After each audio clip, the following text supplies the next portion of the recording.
Appreciate you joining me today. I have a cold, and so for the next few days, you're going to have to tolerate me sounding a little more nasal than usual. I hope you're doing well. Hope you're doing well. I appreciate you joining me. We're going to be thinking about Noah entering the ark today and focusing on a specific verse. Before we do that, though, the hymn that we're going to look at today is the hymn, Jesus Savior, Pilot Me. Jesus, Savior, pilot me over life's tempestuous sea. Unknown ways before me roll, hiding rock and treacherous soul. Chart and compass came from thee. Jesus, Savior, pilot me.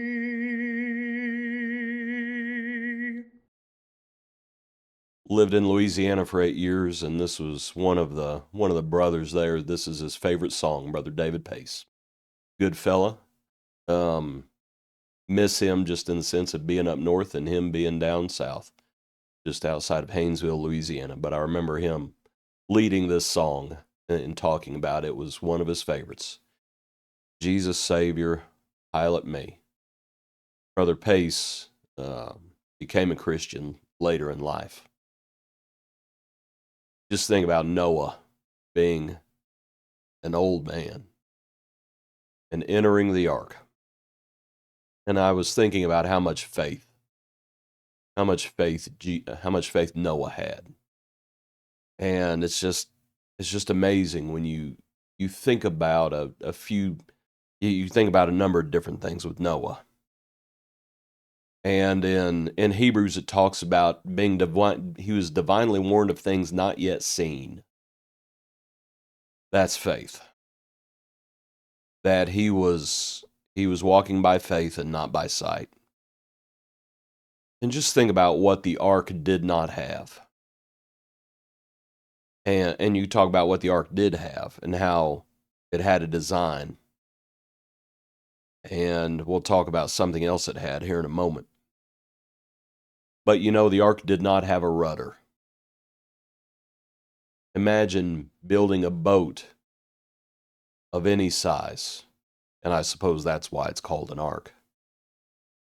But just imagine building a boat of any size, and by design, it did not have a rudder. And I suppose the reason for that is there is no greater rudder than the Lord our God. Noah had to have faith that God would see him through this.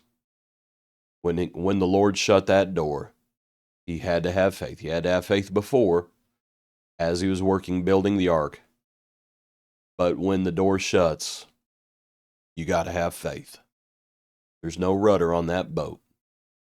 The Lord is the rudder. Jesus, Savior, pilot me.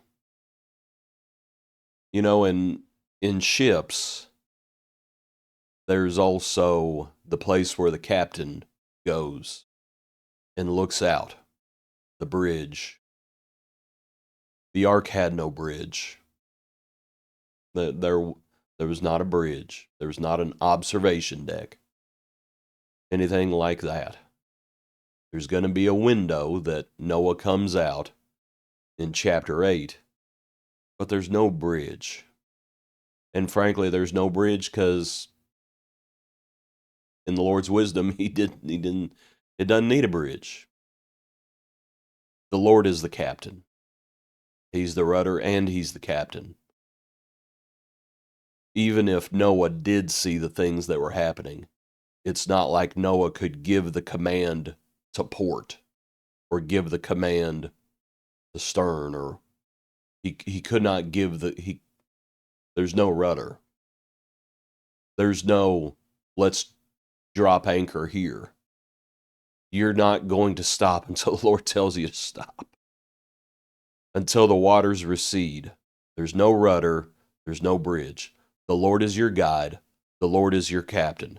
Jesus Savior, pilot me. And just imagine boarding a cruise ship or some great ocean vessel or some smaller vessel and not having a map.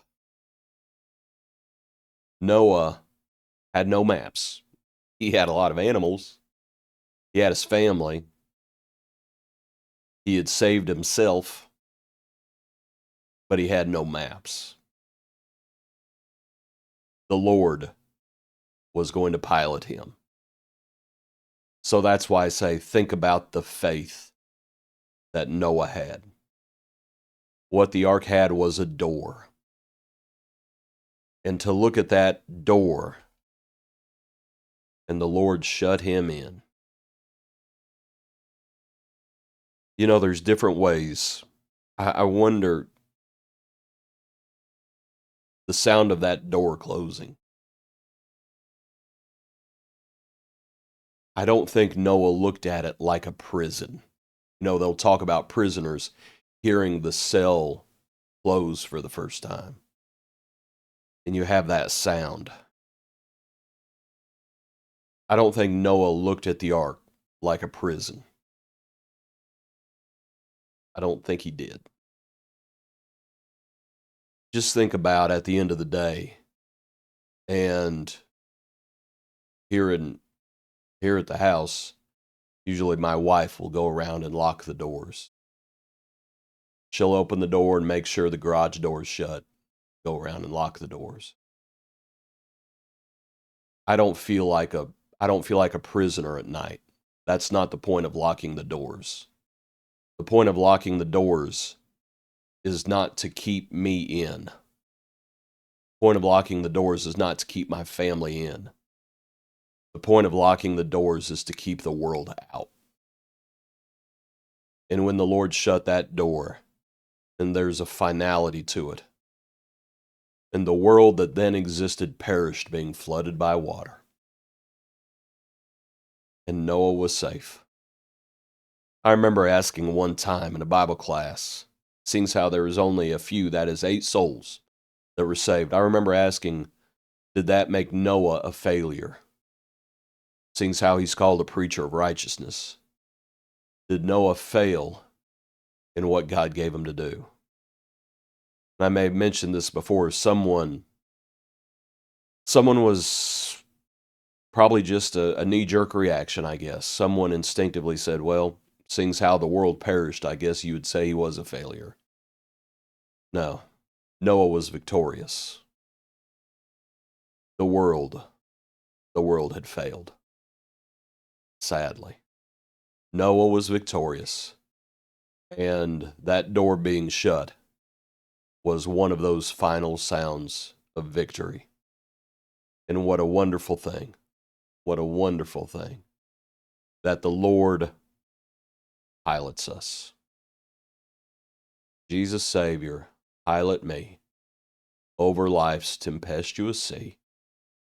Unknown waves before me roll, hiding rock, treacherous shoal. Chart and compass came from thee. Jesus Savior, pilot me. Have faith. We don't always know certain things. We have to have faith. We walk by faith and not by sight. We use what the Lord has given us. And we go through the door that the Lord has provided. That's Jesus. Appreciate you. Have a good day. Hope you join us tomorrow for another portion of our daily praise.